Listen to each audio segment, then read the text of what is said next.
I have looked at every number you can think of, all the stats you could imagine that would be relevant for the 2018 Australian Open men's final. Roger Federer versus Marin Cilic, of course a rematch of last year's Wimbledon final.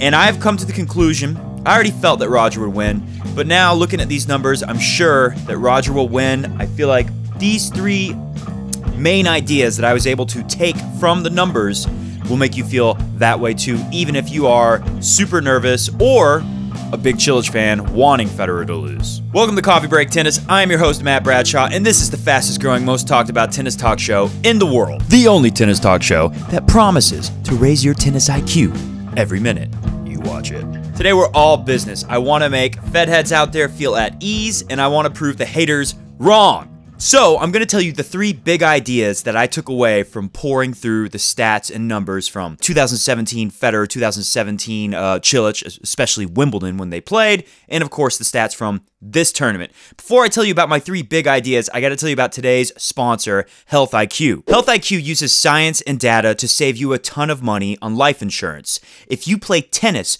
or you eat a very healthy diet, or you go to the gym a lot, or you're a runner, there's so many different lifestyle choices you can make that Health IQ can save you a lot of money because of. You might not be thinking about life insurance, but if your loved ones are at home thinking something along the lines of, "Ooh, somebody went to sleep. Guess I get to have these chips all by myself." No, but I was thinking, what if he never woke up and all I had was just these darn chips? So if you have loved ones that are thinking things just like my cat, Mr. Goat, wondering what could happen to them if something were to happen to you, go to healthiq.com/coffee break and take the quiz, see what your healthy lifestyle can do for your rate today.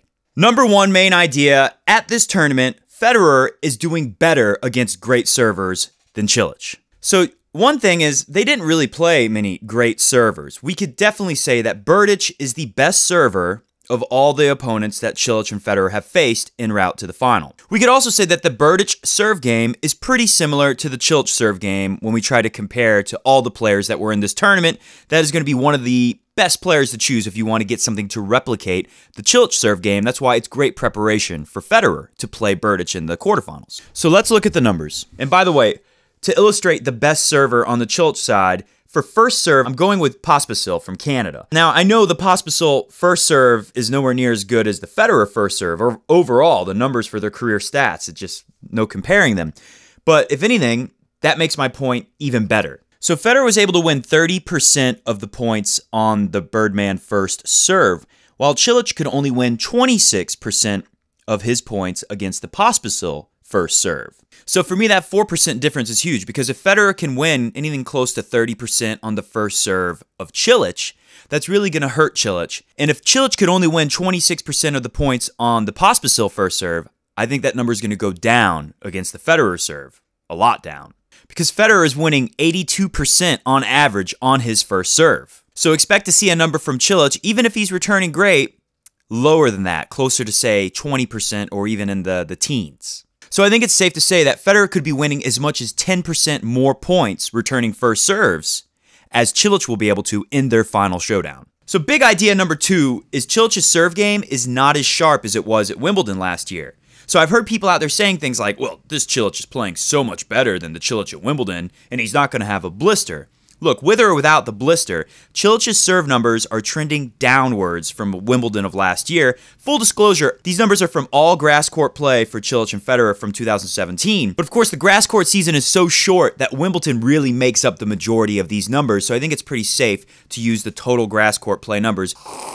So at Wimbledon, Cilic was winning 85% on his first serve and 59% of the time on his second serve. That was his tournament. That was his grass court season total. Here at the Australian Open, he's down 3% to 82 on the first and down 4% to 55 on the second serve. I know these numbers are single-digit drops. They're not huge numbers, but they're still trending downwards single-digit drops that could really come into play when you're playing someone as good as Roger Federer in the final. And my big idea number three here is that Federer's numbers, again, not a lot, single-digit, but trending upwards from Wimbledon last year. Federer is breaking serve more often, 28% now, whereas he was breaking 27% of the time during 2017 grass court season. And his breakpoint conversion is the same, up 1%, 38 from 37. Again, it's only 1%, but when you get Cilic trending down and Federer trending up even a tiny amount, when we're comparing it to a tournament where Federer beat the guy in straight sets, this doesn't look good for big Cilic fans. Now, I should point out, Cilic is trending upwards in the return statistics as well, but I think part of that is, on grass, it's a little harder to move and to stay alive in rallies, whereas on a hard court, your feet grab the ground a little easier, so you got a better chance to stay alive in the rally when your opponent's starting off with the serve, which obviously gives them a big advantage from the beginning of the point. Cilic is winning 26% of his return games as opposed to 20 during the grass court season last year. But of course, Roger is still outdoing Cilic. Even though Cilic is up 26 from 20, Roger's winning 28% of his return games at this 2018 Australian Open. Now, the first serve and second serve win percentage, how often they're able to get the ball back off the serve and win the point. Cilic is a little bit better than Federer, but Federer is breaking more often. Now, what that tells me, and this is really going to come into play with Roger, because that tells me that Cilic is putting more safe returns, maybe some aggression too, but Roger's trying to create more opportunity off of his return. Roger's willing to just hit some returns out because he knows often enough he'll hit a return back that sets him up as if he were just to get a first serve in on his own game, right? On his own service game. Roger knows if you get a really aggressive return back, you're set up to win the point, and it's going to help you break. So I think overall, that's why we see Roger breaking more than Cilic, because Roger might be a little more risky on return.